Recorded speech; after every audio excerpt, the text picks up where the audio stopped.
Hey, what's going on? You know who it is. You know what it is. All right, you guys, peep game. All right, man.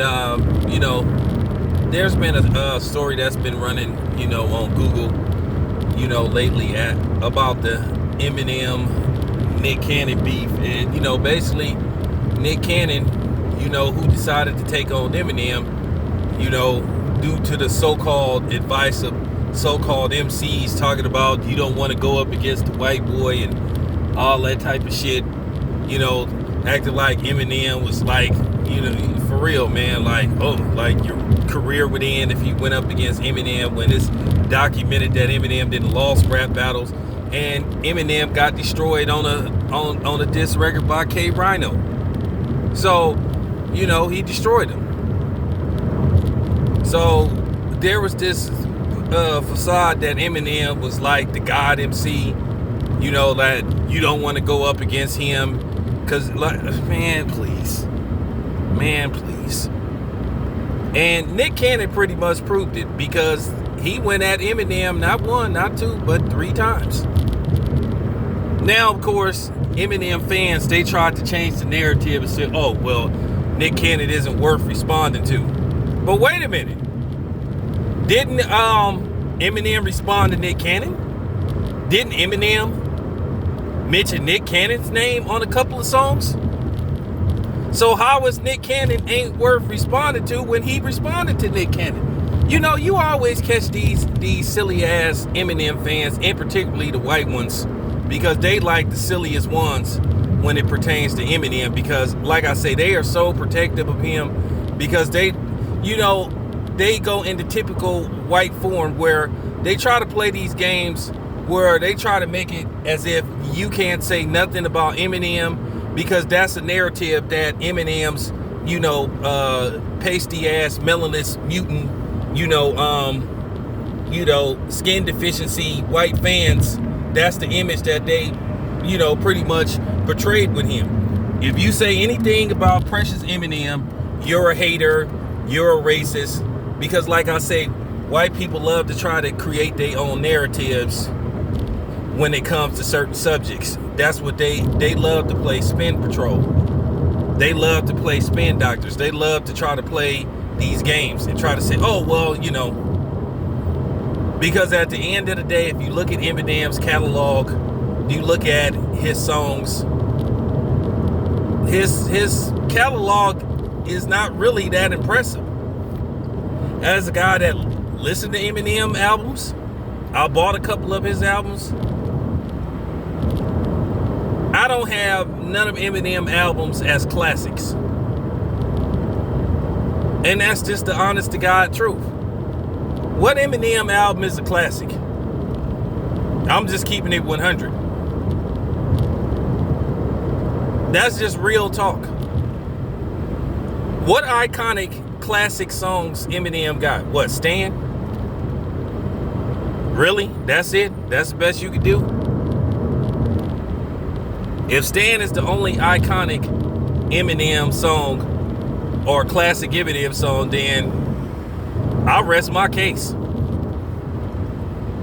But that has always been the narrative with Eminem. If you black and you say something about Eminem, you're a hater, it's reverse racism. Well, okay. I just got through listening to Michael Rappaport bitch about how he could critique black artists and hip hop. Yeah, and you can. Yes, you can. The same way. So basically my point is proven. So then why all the backlash when you a black dude that criticized Eminem? So let me get this straight. This is the narrative that they painted. The Mayonnaise Nation when it comes to Eminem. You can say whatever you want to say except for anything negative about Eminem. Anytime he put out an album, you got to say, oh, it's a great album, it's a classic. Like I said, Eminem really don't have no classic albums. I mean, he got songs that you remember, but it ain't no shit that you just be like, that just take you way, way back.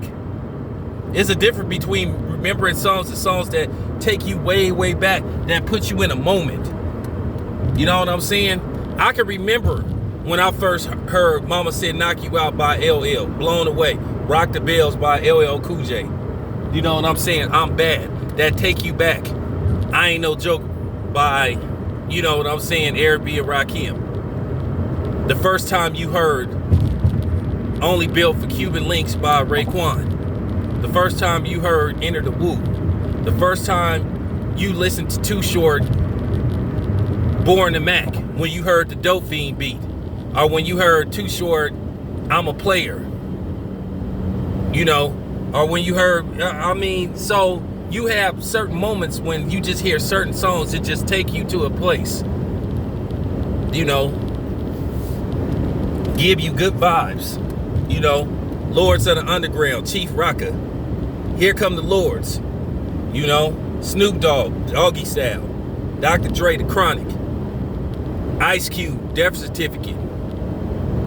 You had like what you call a moment. You remember certain things that went on in your life when you hear classic songs.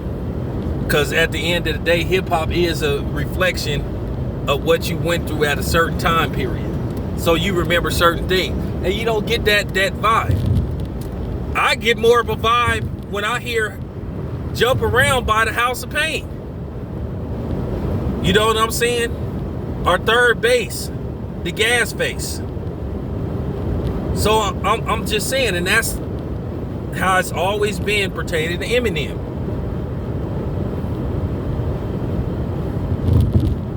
I don't have no problem if you a white guy and you don't like certain black artists. I don't consider you a racist. Hey, you don't like, if you white and you say, hey man, I never could get into Snoop Dogg. Hey, I never could get into the Ghetto Boys.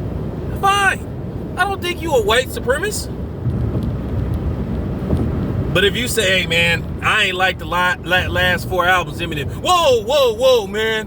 Whoa, man, you're a hater. Hey man, that's being racist. You see how they try to change the narrative? You see how the Powdered Milk Village try to change the narrative? They've always done that pertaining to him.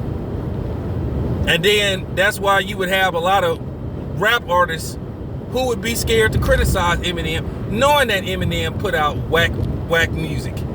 A lot of Eminem songs in his albums was whack. That album he recently put out, Music to Be Murdered, that album is garbage. It's garbage. And the last one before that, Kamikaze, that was okay. He had about 2 or 3, 4 good songs on the Kamikaze album. And then the one before that, that was, man, super trash. The man has made whack albums. But that's how white America feels. They once again pushing a fake narrative. They've always tried to do that. Because they feel like, okay, this is a dude, he came out under the tutelage of Dr. Dre, so we'll ride with him and we'll push him to the front, to the front. And we'll say this dude is the greatest rapper of all time, which he isn't. Like I keep saying, it's not even close. But that's how it's always been. So you'll have other rappers like, and that's what they did.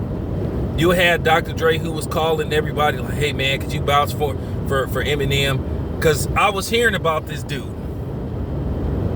You know, before he made his debut, you had Missy Elliott talk about, oh man, I heard Dr. Dre got this white kid that's supposed to be pretty nice. So then I was like, okay, well, I didn't see it the way I see it now, what it was all about. So then I heard Eminem. The first song that I saw that he made was this song called I Don't Give a Fuck. I listened to it. I thought it was okay. I wasn't like blown away. Now, when he came with Hi, My Name Is, I was like, okay, that's cool. That's cool. But I never had Eminem as a just super elite MC. I thought he was good, but when people started saying that he possibly is the GOAT, I was like, man, you a moron. So then what happened is you had the media, predominantly white mainstream media, pushing that because at the time they pretty much controlled the media, the MTVs and all that. Now, BET never really pushed Eminem as the greatest. Because I'm just gonna be honest with you, BET did not play a lot of Eminem's music. I think Deborah Lee, even though I have issues with Deborah Lee, I think she saw what was up. And I'm just keeping it 100. Eminem just didn't really put out that much heat. Like I said, he's good. He's a good rapper. But that GOAT shit, I don't think so. And like I said before, Eminem got away with a lot of stuff that he shouldn't have got away with due to the fact that for some reason Dr. Dre had this mythical, so-called street cred. And it's a question about how street Dr. Dre really is. Because Eazy-E kind of exposed him in real Compton City G. But for some reason, Dr. Dre just had this, had this clout in hip hop. So he was under Dr. Dre, and that's how he really blew up.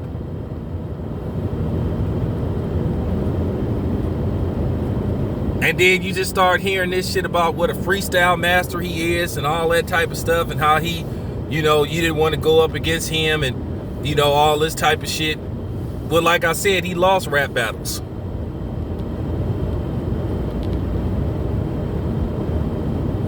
And then here's the thing, here's the real thing. He lost that battle to Machine Gun Kelly. And I'm not even no Machine Gun Kelly fan. He lost, man. Machine Gun Kelly's Rap Devil song was way better. But his fans, his stupid remedial fans, would say he won just because he responded. And of course, I caught a lot of flack from his trailer park trash white fans and some of his obsessive coon fans. Because like I said, if you a black dude that think Eminem to go, something is seriously wrong with you. You either a coon or you just incredibly stupid. Ain't nothing GOAT about Eminem. He's good, but he ain't no GOAT. And here's the thing. Let's talk about this so-called battle with Nick Cannon. Let's get back to that. In reality, if people could really be honest and accept the fact that Nick Cannon won the beef, and then once again his fans tried to change the rules. Oh, Eminem won by not responding. Cause see, the problem was it took Nick Cannon to stand up to this dude. And like I said, they was full of shit. Oh, when you had goofy ass Curtis Jackson, like I said, him, it's funny how he get mad anytime somebody say something about Eminem. It's funny how he want to respond when somebody say something about Precious Eminem, but then at the end of the day, he don't stand for nothing else. For real. Then you had cornball Joyner Lucas. Joyner Lucas is a straight cornball. A straight cornball. Real talk.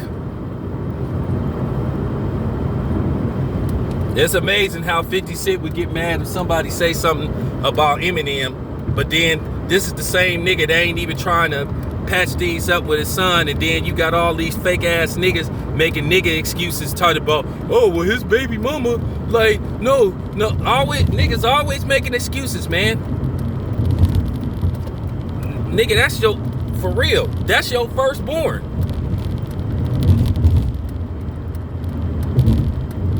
For real, that's your firstborn, or you supposed to try to amend things with your son, man. Real talk. But this dude constantly talking about his son, F his son. So Eminem and 50 Cent deserve each other, because they two cornballs.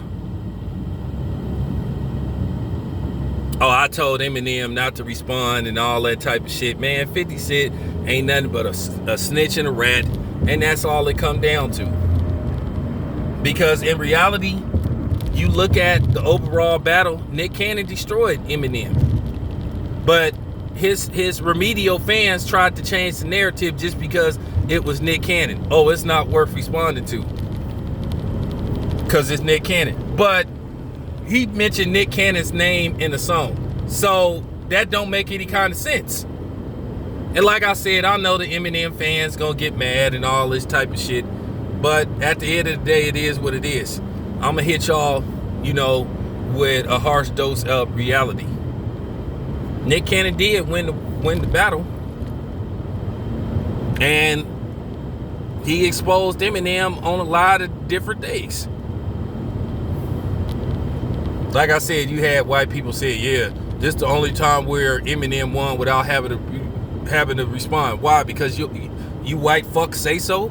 Man, get out of here with that bullshit. Stop it. Stop it.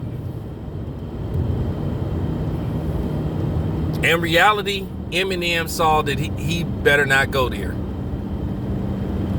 And once he came with the little remix to Eminem's racist ass songs, now you had a couple of people that tried to, say, oh, Nick Cannon made this about race. Why he had the race, but man, shut the fuck up, motherfuckers. Eminem shouldn't have made them songs. That's fact. Shouldn't have made them songs. And he got off, to be honest with you, he got off easy. But of course, black people, they should never have fucked with Eminem. And Dr. Dre, that's the problem that I have with him. Now, all of a sudden, Dr. Dre too good to like participate in a battle of producers. But then again, he brought this motherfucker and forced him on us. It did, like I said, 50 Cent with his fake ass talking about, oh, black dudes just can't handle the fact that there's a white guy that's better than a lot of black dudes. Better in what way? How? Eminem ain't the best lyricist. Nas' lyrics is way better than his. Nas just don't be having the music to back up his dope rhymes. So I'm just keeping it 100. Like I say, 50 Cent loved to jump on anybody that you know what I'm saying, acted like Samuel Jackson's character from, you know what I'm saying, from Django Unchained. But then again, he don't stand for nothing else. So him and Eminem, they deserve each other. That's just real talk. Because in reality, let's just say if Nick Cannon was like Nick Cannon is a part-time rapper.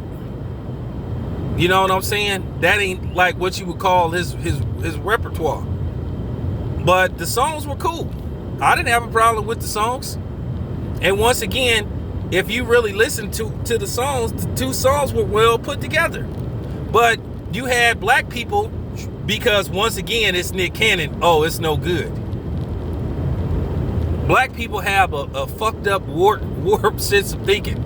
A lot of us think ass backwards. And I really listen to the song. I listen to lyrics very carefully. I just got through a couple of days ago listening to some old LL Cool J songs, man. And when I was listening to LL Cool J, listen to how he put his wordplay together. I mean, LL is, man, he underrated as a lyricist. But that's the point that I'm trying to make. Because it was Nick Cannon, all of a sudden it was dismissed. Because in reality, that the shit that Nick Cannon said about Eminem, that should have like ruined his career. But Nick Cannon, I listened to some of the stuff he was saying. He said, yeah, the dude knew better. He knew better. He thought that he could like rap bully me, and he was dead. He was deadly mistaken. He was sadly mistaken. So yeah, I just wanted to put that together, man. I just want to say real talk. I'm proud of Nick Cannon, man, for killing this myth that Eminem is invincible. You know what I'm saying? Real talk.